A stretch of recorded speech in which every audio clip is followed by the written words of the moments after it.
back here on the Voice of Nature, still with the Ambassador Nature. Perfect peace to the entire earth dwellers. Creations, we are narrating and reviewing one of the missions and what the battles entails, which are that I have to be continually conscious and spiritually minded, which isn't that easy.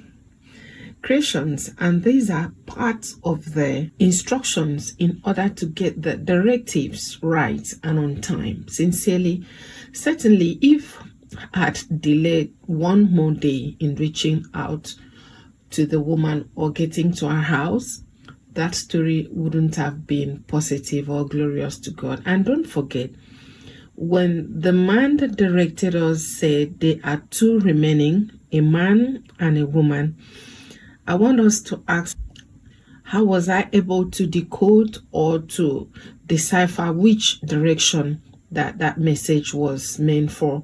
So these are the things that is not been easy. And I think with my experiences all this while, I will disclose this to all creation that 90% of the misfortune and predicaments we encounter here on earth are caused by us, our inability to trust and obey the Holy Spirit in us. In other words, not paying attention to our consciousness, thereby working against the signals of our central life cell or energy, our nature, creator, and God. Now, this might not make sense to the general perceptions, but to these divine vessels who are for and on rescue missions, you all are the reason for this review. If you are an energy or a direct vessel for rescue mission, just know that you are not made for yourself, but was created for humanity. For you to have peace in your life and for the sake of your loved ones, always be ready to respond to this active call for duty whenever it is time or when necessary. Learn from this story that if in any circumstance that a life is lost that ought to have been rescued through you in whatever manner, such energy has failed and has reduces its essence here on earth. Now back to the story. As the door opened, the lady was already behind me. My people, after waited for so long without me, decided to come back to check on me.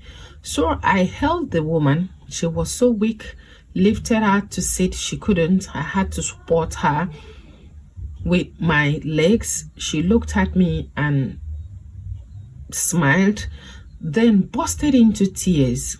My spirit told me to rush and get her something to eat. That was immediately done, and she regained herself fully. Meanwhile, as she was eating, she was praising God and said, I want to quote her directly, Holy Spirit, I told you that you will never let me down. You see what you have done, how you shown up for me. Creations, at this point, we were all so emotional, with tears of joy in my eyes and great faith in the divine reality. Creations, while I check back the outer world to return shortly for what transpired with the woman that ended her in that condition, to all positive spirit who still surely believe that with true and practical love, concern, and support for one another and nature in general, this earth will be a better place for us all. Kindly support this mission by subscribing or a follow, liking, drop your supporting words on the comment section, and share to spread the news of this mission to reach to those with this divine virtue of practical love for nature.